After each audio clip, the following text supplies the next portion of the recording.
Vous avez élaboré un super devoir pour vos élèves sur les participes passés. Malheureusement, le document que vous avez mis en pièce jointe, vous avez été un peu trop rapidement et vous avez laissé le paramètre consultable par les élèves seulement plutôt que faire une copie par élève, ce que vous souhaitiez faire. Vous avez fait une petite erreur, on l'a mis consultable par exemple, et vous avez publié votre devoir. Vous vous êtes rendu compte de votre erreur et vous souhaitez revenir en arrière, mais ça ne marche pas. C'est normal. C'est un petit irritant, mais vous allez voir, on va le contourner. Vous êtes probablement allé dans les 3 petits points pour modifier votre travail. Puis vous vous êtes dit, ici, je vais revenir sélectionner le bon paramètre, mais je n'ai plus le paramètre de faire une copie par élève. Pourquoi? Parce qu'une fois qu'un document est publié dans Google Classroom avec un accès pour tous en modification, c'est pas possible, disons informatiquement parlant, ce serait trop complexe de revenir en arrière dans les paramètres et de le rendre seulement modifiable en une copie par élève. Donc, on ne peut pas passer par ce chemin-là. On va plutôt passer par un autre chemin qui est de venir créer ici et on va réutiliser le post qu'on avait déjà créé pour nos élèves.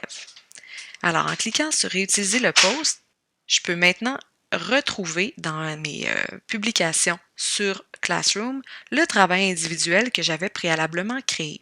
Je réutilise ce post-là et vous allez voir ce que ça fait, c'est que ça va le rendre de nouveau modifiable comme un brouillon. Alors, vous voyez, il s'ouvre tout seul. Il est vraiment en mode brouillon, donc je pourrais aller modifier le titre, les instructions, je pourrais ajouter du texte, des pièces jointes, etc. Et là, mon fameux test de participe passé, je peux maintenant en faire une copie par élève.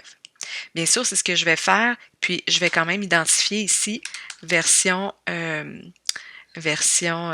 bonne, ou plutôt bonne version. Je vais l'identifier parce que je ne veux pas le confondre avec l'ancien devoir. Et je vais maintenant venir l'assigner, ici aux élèves de mon choix. Je vais le publier. Donc, ici, j'ai 2 publications.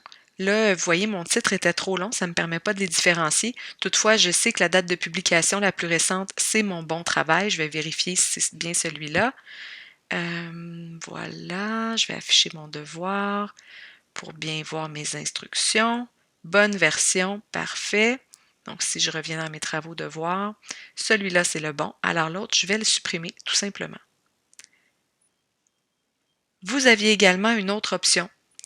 Dans ce travail-ci, j'avais plusieurs consignes et j'avais plusieurs pièces jointes, donc je ne voulais pas le recommencer du début, mais j'aurais pu simplement, si ça avait été ma mauvaise version, venir supprimer le travail et en recommencer un nouveau de toute pièce en rejoignant la même pièce jointe provenant de mon Google Drive et là, en sélectionnant le bon paramètre de partage.